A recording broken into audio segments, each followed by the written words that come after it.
In a video game, it's easy to tell who the villain is. They're the evil one with all the evil plans who's always being all evil. Say whatever you please. Die, you worm! Right, like that. But sometimes when you really think about it, someone presented as a bad guy turns out to have a pretty good point after all, actually. Here are 7 video game villains who had a good point now that we think about it. Oh, and beware spoilers for the following games.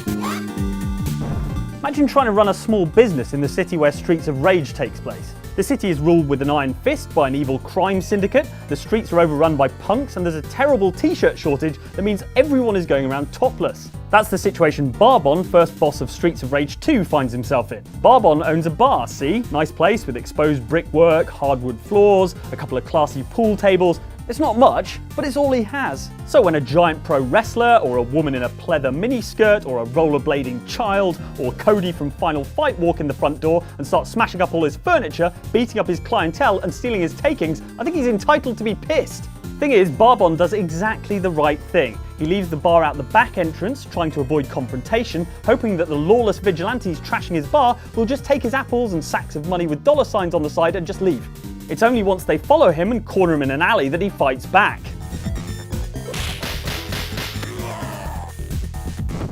What else was he going to do? Call the police? I think it's pretty obvious that in the world of Streets of Rage, the way the police deals with the problem is firing a bazooka at it from 3 blocks away.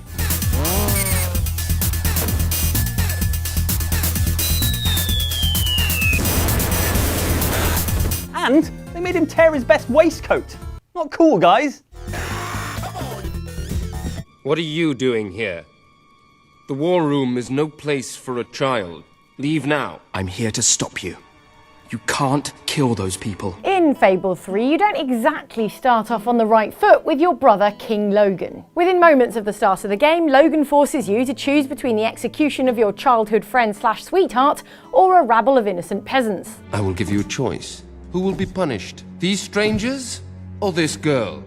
The sentence will be death. It turns out this is just a taster of his generally tyrannical rule that includes high taxes, child labour and straight up slavery. All crimes that pale in comparison to that facial hair. It's a face, not a bikini line.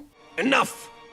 How dare you turn against me? So yes, Logan is a git, but what you don't realise is the reason he's so hard on the people of Albion is that this is a war economy. As king, Logan is desperately trying to build an army to defend Albion from this charming fellow. The light you bring will die. The light inside you will die. The Crawler, as he's known, is coming whether you like it or not, and even when you usurp Logan halfway through the game, if you want to pay for the same army he was saving for, you're going to have to make some dickish decisions, break some promises to your people, and give up your own giant Scrooge McDuck money room. So tell me, what are you willing to sacrifice to do the right thing? Remind me why I wanted to be queen again? Was it the cool hat? I need to stop making decisions to become things based on how cool a hat you get. So yes, in hindsight, given the choice between the Crawler or King Logan being in charge, we'd vote for Logan 2016. The sacrifices I had to make, I did them to protect Albion. Taxes are higher, but at least you're not in danger of being consumed by the creeping darkness. Can't argue with that as a political platform. There's nothing left. You're gone. All gone. Tell you what, I'll turn myself in as soon as you do the same. Because you don't consider yourself a criminal, do you? The suit, the gadgets, the sense of entitlement. You're just another rich kid atoning for his fiscal sins. Gotham City is fantastically, spectacularly corrupt. If there were a corruption Olympics, Gotham would get the gold, or it would just bribe and threaten the IOC officials until it got the gold regardless. So political activist Lonnie Machin, aka Anarchy, felt he had to do something. To that end, he planted bombs in 3 of Gotham's most corrupt institutions: the Merchant Bank, which was owned by Black Mask and used for money laundering, the Gotham Casino, which swindled Gotham's citizens out of their hard-earned money, and the GCPD, full of corrupt cops on the take who control Gotham's streets through fear and intimidation. Okay, now just to be absolutely clear, we're not condoning planting bombs anywhere. Clearly, Anarchy went too far on that point, and violence is never the answer. And he even realizes that. There's a way to make this work. To show you that we share the same goals. Maybe I took things too far with bombs and the threats. I can learn from that. But his point remains valid even if his methods aren't. Gotham is massively corrupt and something needs to be done. Something more lasting than Gotham's richest man dressing up as a bat and punching muggers with electric gloves that cost more money than the same criminals will ever make in their entire criminal careers. But Batman isn't interested in long-term solutions. Anarchy even offers to team up with the Batman, giving Bruce the chance to channel his energies into something more positive. I'd like to propose an alliance. I think the two of us could accomplish great things together. See if you can guess what Batman's response is. Monster! In fact, Batman seems really keen on Anarchy going to prison when he's fine with, say, Catwoman flipping around Gotham like she owns the place. Wonder what that's about. I think you're so busy playing hero, you've forgotten what it's like for the rest of us. I mean, wow, that's actually a really good point, Anarchy. You didn't take me down because I broke the law. No, you took me down because you don't want the competition. That's what this is really about, isn't it? Let me ask you something. You ever wonder if you're the reason the city's so messed up? Deploy bat earplugs. I'm not listening. La la la la la. What is it the Templars truly seek? Order. Purpose. Direction. No more than that. We spent years hating those dreadful Templars, and then Haytham Kenway came along in Assassin's Creed 3 and was the first to make us think, hey, maybe these guys have a point. That's partly because we spent the first 10 hours of the game playing as Haytham, seeing things from his perspective and furthering his cause, before we found out we were doing odd jobs for the guys who, up until now, were the series' bad guys. But why let a few power-crazed dictators ruin it for the rest of them? Old Hayth just wants peace, and he reckons the best way to do it is with a few rules and regulations. Otherwise, what do you have? Thunderdome. That's what. That said, we're not keen on some of his methods, and he takes full advantage of the fact that it would be another 170 years or so until the Geneva Convention was drawn up. I've told you everything. Now let me go. Of course.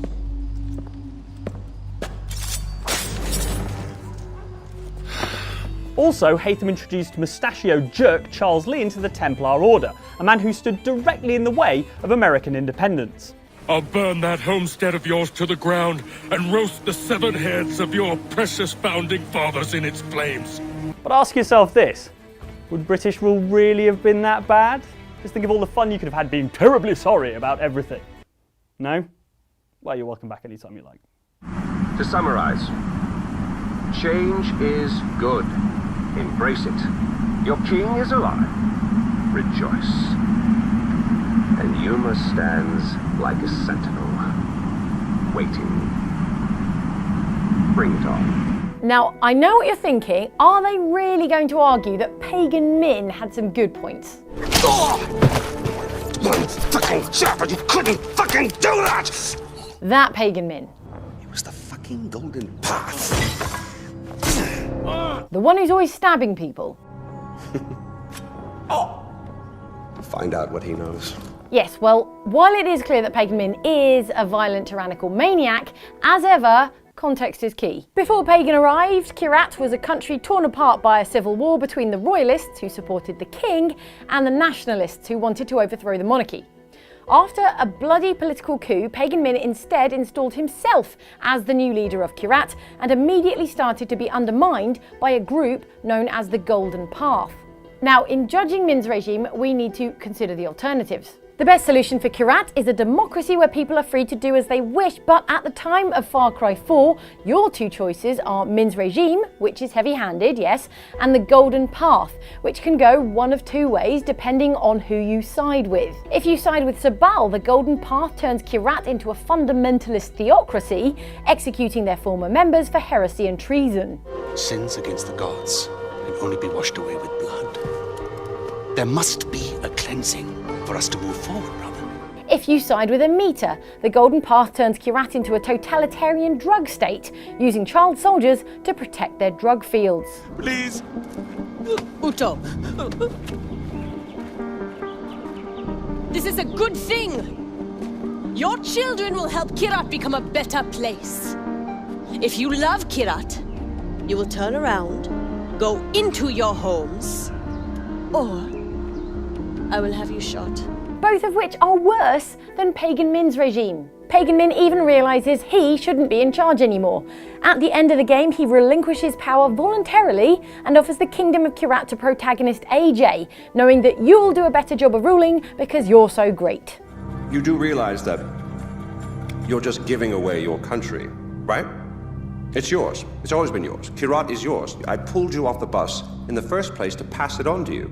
Plus, he has an excellent taste in suits. You've got to give him props for that. There you go. Queen Firefly. Why are you here? Business. Set in a brutal and desperate world, The Last of Us has more shades of grey than a paint chart, with morally compromised good guys and ostensibly bad guys with a fair point. I'm not about to kill the one man in this facility that might understand the weight of this choice. So Marlene is about as close as the game gets to a final boss. She's the leader of the Fireflies, a resistance group searching for a cure for the Cordyceps brain infection that's turning people into angry cases of athlete's foot. Hang on, have they tried just whacking some Canesten cream on it? You'd assume they have, because it turns out the mutated version of the fungus inside Ellie's brain is the only way to develop a vaccine and save all of humanity, and, regrettably, the surgeons can't operate without killing her. Once they remove it, they'll be able to reverse engineer a vaccine. Marlene has the extremely difficult job of giving the doctors the go-ahead to kill a teenage girl for the good of all mankind. But whatever it is you think you're going through right now is nothing to what I have been through. It's not like she wants to murder Ellie, it's just that when you take someone's brain out of their skull and then pop it open to scrape out all the fungus inside, they have a tendency to die. There is no other choice here. Meanwhile, your character Joel decides this is a bad idea, and he sure does kill a lot of other people in order to avoid killing the one person whose death would actually save humanity. You just come after her. I haven't felt this conflicted since they invented that delicious puppy ice cream.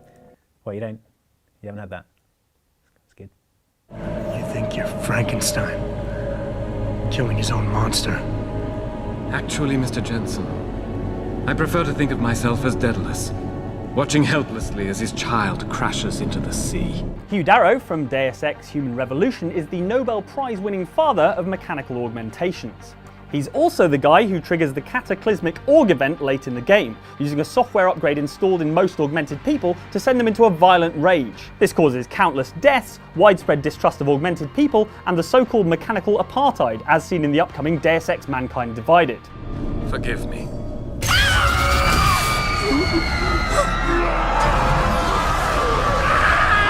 Okay, yes, that looks bad, but he had his reasons, honestly. See, the original reason the software upgrade was secretly distributed to augmented people was as a means of control by the Illuminati.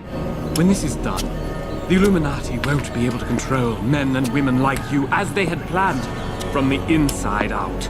In effect, all augmented people had been fitted with a kill switch, as you will discover yourself if you get the software upgrade. Like an idiot.